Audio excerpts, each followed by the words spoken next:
Hello and welcome to another Whisky Trials. As you may have seen from the old Instagram feed, I've had this for a little while but I wasn't feeling that great.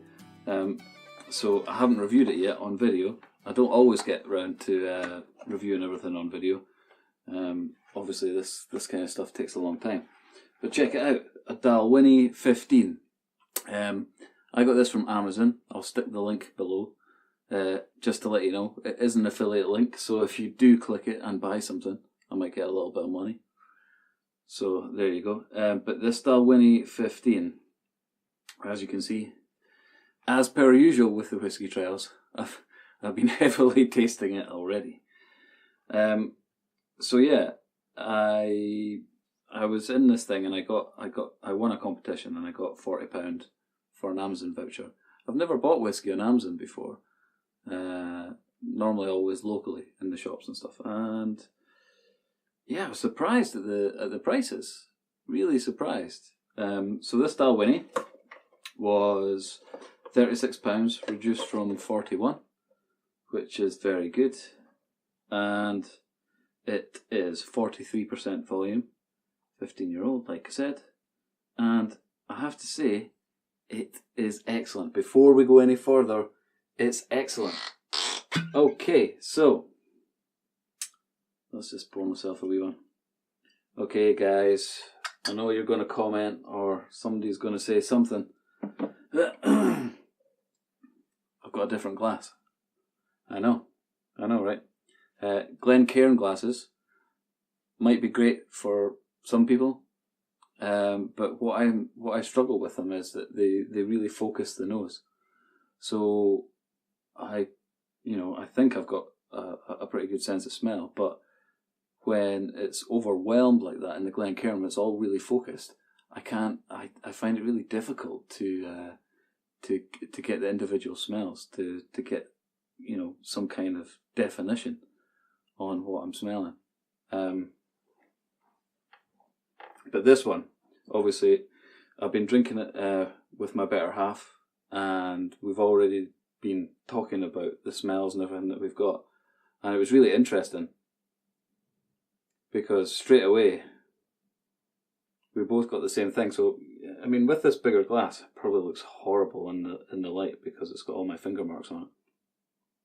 But what I've been doing is I've been sticking my lip on the edge and just peeking my nose over into the glass, instead of like with the Glencairns, it kind of is completely encapsulated, and it means that I can kind of get past some of the more alcohol-y kind of vapors. But it's good because I'm getting a lot of the similar kind of things that myself and Sarah were getting it when we were drinking it. I think it was last week. So I'm getting pears. It's like a pear pudding. It's like a sweetness. It's caramelized pears that have had a blowtorch over the top of them. I'm getting some nice wood.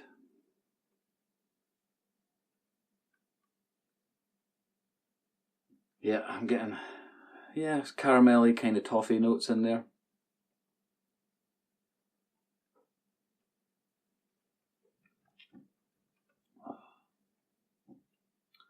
That's good. I mean, this is one of the things I'm finding with doing the Whisky Trials, is when I go from the kind of the cheaper ones, and I've got a few kind of kicking about, and some of the ones that I've already talked about, like Tamnaville and some of the Glenmorays and all the rest of it.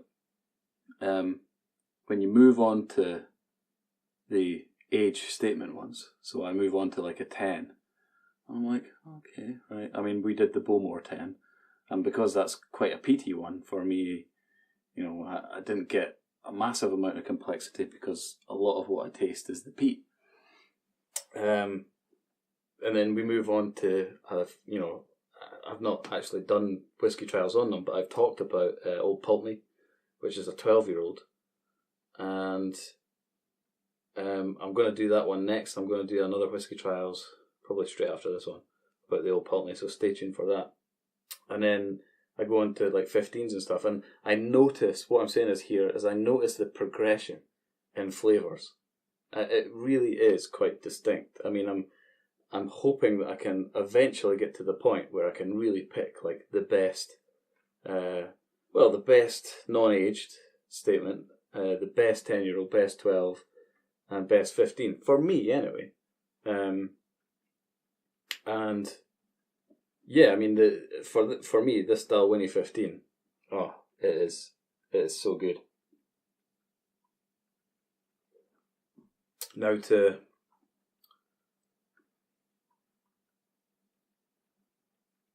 to get it in contrast with one of my other favourites that I've already spoken about, the Glendronach. I think it's almost on a par with that. Excuse me. And the weird thing is that obviously the Glendronach is a 12, so I am itching to try the 15, which hopefully is going to happen next month. But yeah, anyway, this Dalwhinnie, like I said, it's got the pears, the woodiness, caramelization, toffee notes. It's so good. It smells amazing. It really does.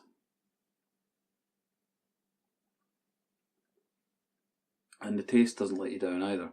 It's definitely got some woodiness to it. There is still that kind of fruitiness, the pears. There's a definite kind of sherry sweetness finish to it. So if that's what you're into, then this is definitely one for you. So let's just have a quick look on the box. See if it gives us any good stuff. Dalwhinnie is the remote Highland destination on a journey around Scotland's 6 malt whisky making regions. Okay. So it's saying it yields smooth tasting yields of creamy vanilla, a heather honey sweetness, finishing in a smoky Highland glow of surprising intensity. Right. There is like a really, really slight bit of smoke there.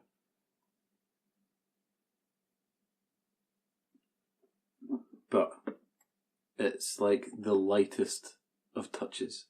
So, like if you don't like the smoky ones, and I tend not to like the smoky ones too much, then you won't be disappointed in this one, because it really isn't that bad. I'm just looking at the front here, and it says, from the highest distillery in Scotland, set in the windswept Grampian Mountains, where their unlimited supply of fresh spring water comes this delightfully gentle, delicately smoky malt. But they've spelt smoky without an E. Is that right? I don't know. I know I don't like an E in whiskey. but I'm tempted to put one in smoky. I don't know. God damn. I might be wrong there. Well, it's been known to happen. English, I'm fairly good at it, but it's not always the best. Right. So, what else can I say about this Dalwhinnie? It really ticks a lot of boxes. It's one of these ones that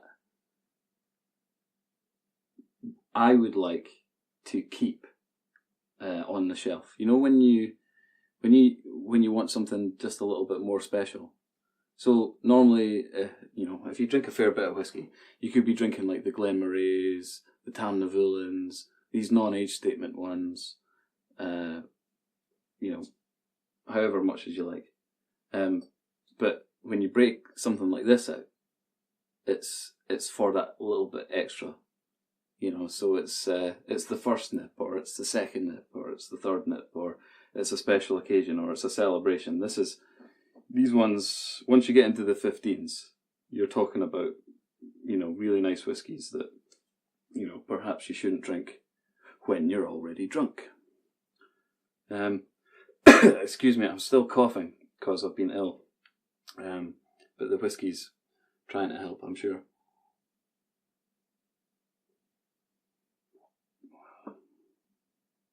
And do you know one of the things that I was talking about earlier was when you're drinking a 15-year-old, drinking the bottle, well, not necessarily the whole bottle, but making your way through it is a proper journey. Maybe not just 15s, but any kind of age statement ones, I think. It's like a proper journey, because when I first opened this one, I wasn't getting the pears. It took a while. It took the whiskey to be sitting in my glass for a little while before I could really pick out that smell, because when I first poured it, it was quite a medicinal, very alcoholic vapor kind of smell. And then after a while, it kind of it smoothed out, and I got the fruitiness. And I think with this one, what we got initially, or after, I think it was about the second nip, we got cherries, and dark fruits, and a kind of Christmas cakey kind of smell. And it's weird because, I got it completely, and then it suddenly changed, and it moved on to this pear note that we kept on getting.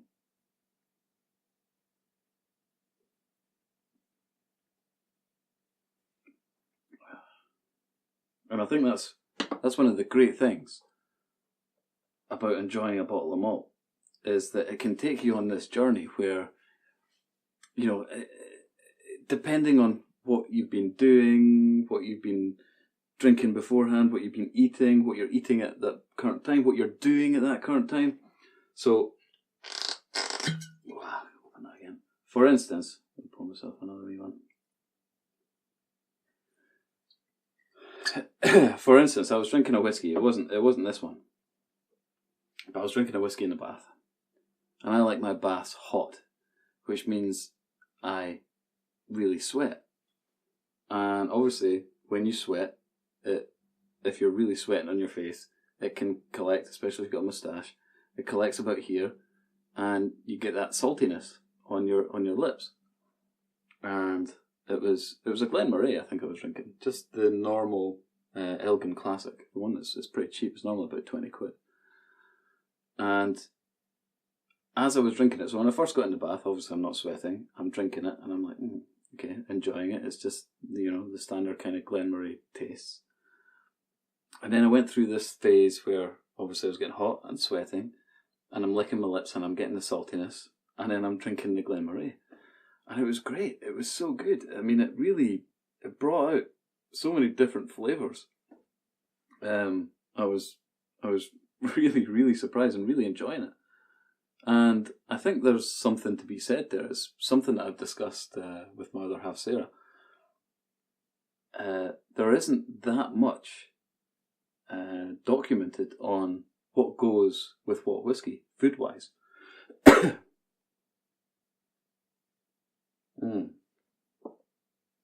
That's good. So, this is one of the things I think I'm going to try and cover in future whiskey trials, is what foods go with what whiskies. And if there is, really distinct ones. We've tried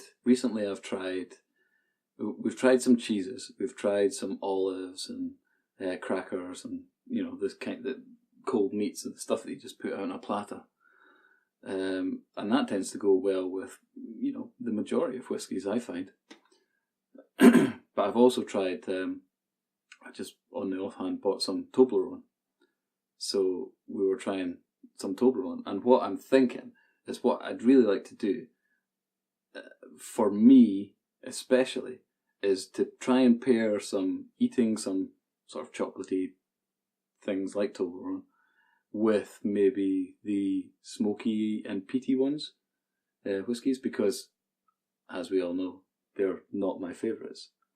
And then these ones, which are maybe on my kind of scale of sweetness, maybe there's a saltiness, or maybe there's a smokier kind of snack that might go well with it. I was thinking biltong, or the American version, jerky. That's the one.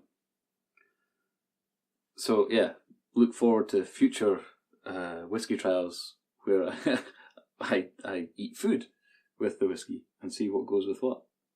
But it's a weird thing. Like, people, they're always pairing wine with something to eat, and then when you have your meal, you always have wine. But why couldn't it be a whiskey? Why couldn't it be a whiskey? I mean, what is wrong with having a whiskey with your main meal or your starter or something? It's something that nobody really seems to talk about. If you talk about it, please leave a comment below. Give me a link to your website, whatever. I'm just gonna delve into this one again. Yeah, it's all pears now, but it's weird because it really was like a strong cherry kind of dark fruit at the beginning.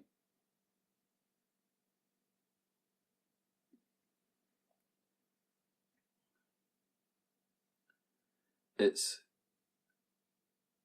well finished. That's what I'll say. That's what tends to happen when it gets to 15 years old. It's got that well-rounded, well-finished, enjoyable thing. You know a really good whiskey when you just take a drink of it, and it just gives you that nice, warm embrace feeling, and you're just like, well, a whiskey that you like anyway. I'm sure there's 15-year-olds that I might not like, but one that I like, and this one I like very much.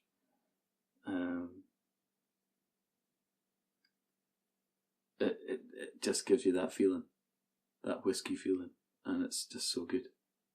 This is a very, very good whiskey, and if you're in the UK, then get on Amazon. I'm putting the link below.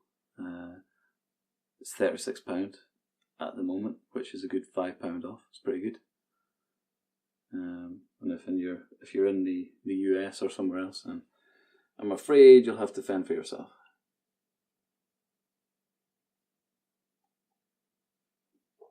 But Amazon's a good bet. So, I can't fault it. I really can't fault it. It is just very nice, and I'm so sad that that's all I've got left. I'll definitely buy another one of these. It's just so good.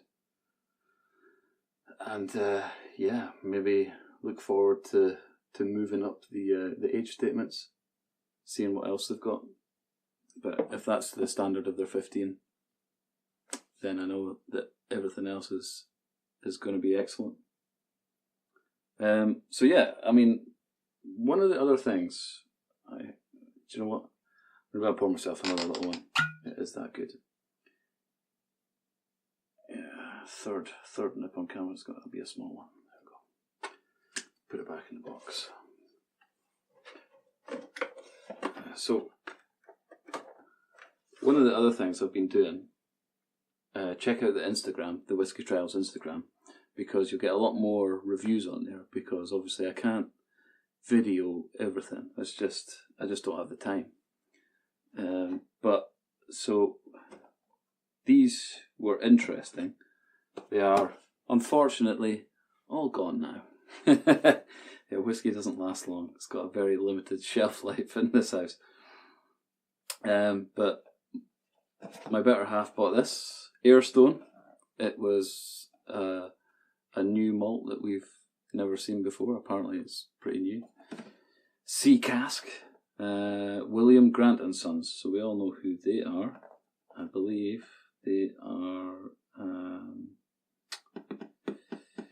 Who are they? They're Glenfiddich. Are they the people who own Glenfiddich? I don't know. Wee Jock will probably tell me. I know he's always talking behind me. So this Aerstone, it was on a deal, I think, in Tesco's. It's aged 10 years. Okay, so carefully matured for over 10 years in the intense environment that surrounds our distillery in the Scottish Lowlands. All right. For Aerstone, we produce two distinctive styles of whisky. One called land cask, which is rich and smoky, and one called sea cask, which is smooth and easy. This is sea cask, as you can see, which is smooth and easy. So I think they made this in an attempt to, I don't know, maybe bridge a gap or just get beginners interested. And I can tell you that it might work.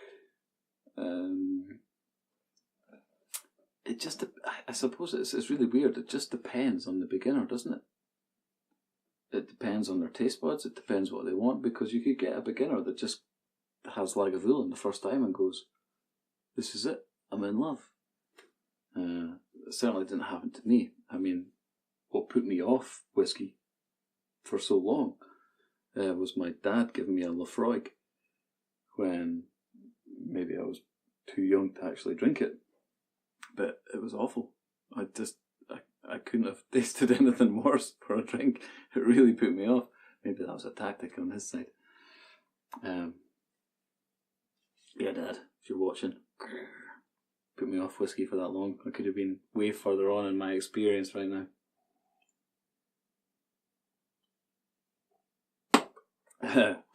So yeah, this Aerstone, it's pretty good. It's not bad. It's again, I always struggle to be really nasty about them. It is what it is, which I feel might be a really good introduction to people for whiskey, because the complexities aren't really there. It's not too harsh. It's very easy drinking. It is very smooth, like it says. And yeah, it does the job. The other one, as you will know if you have seen some of my other videos, I do buy a lot of whiskey from the Co-op. And the Co-op have come out with this, which is their own select brand. I don't know what the distillery is. I read somewhere it's from the Black Isle. Here it is. The key to this outstanding spirit is the long, lingering aftertaste. Almost as mystical as the Black Isle itself. So, it's distilled on the Black Isle. So you would think, seaside air and all that kind of stuff.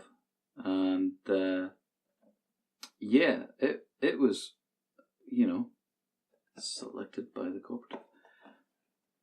It was really good, and the reason I bought it was because I always look for the little sale tags behind the counter, and this one said 20 quid for a 12-year-old. And that's probably as cheap as you'll get a 12-year-old. I've never seen a 12-year-old cheaper than 20 quid. It's impossible. And it's got it looks like it's got some little silver award here in 2015.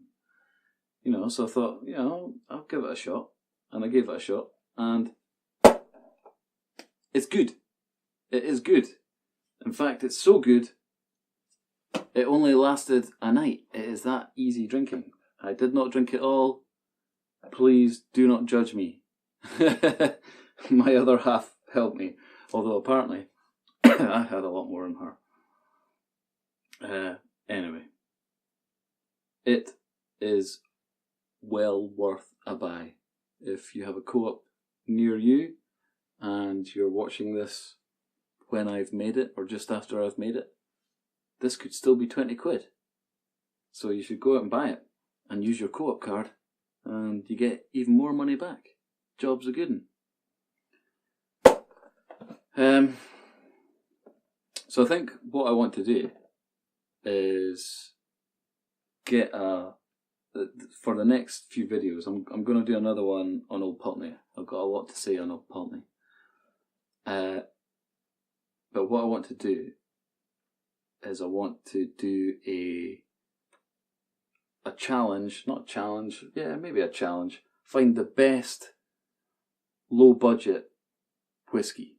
So an unaged one, the best unaged low budget kind of whiskey, under 20 quid kind of thing. And then I'll just go up the years from there. So it'll be like 10, 12, 15, 18. And I'll try and do a taste comparison of all these ones. Maybe not all of them, because there's just so many. But, you know, the ones I can get my hands on, the ones that I personally enjoy, and a few that I don't. We've done the 10-year-old Bowmore, which was my better halves, and I have ordered a 12-year-old Bowmore, which I fully anticipate that I won't be that keen on, but I'm going to give it a chance. I'm going to give it a go, because, you know, part of the whole whiskey experience, part of your whiskey experience should be to try these different whiskies. And do you know what? The great thing about buying a whiskey that you don't like is that it'll last longer. And then when people are at your house, you just don't know what whiskey they like. So when you're entertaining, they might like the whiskey that you don't like, which is great, because it means they're not drinking a whiskey that you like. And, you know, you've got this great little whiskey collection going on. So, Slange, and I'll see you in the next Whisky Trials. Remember to subscribe. I hate doing this kind of thing, but I'm really trying to build up this channel, and if you want to see more, please subscribe. Check out the Instagram. Like I said, I'm doing a lot more on Instagram, because it's just a really quick and easy way just to chuck up a review of a whiskey without all this video stuff. Slange.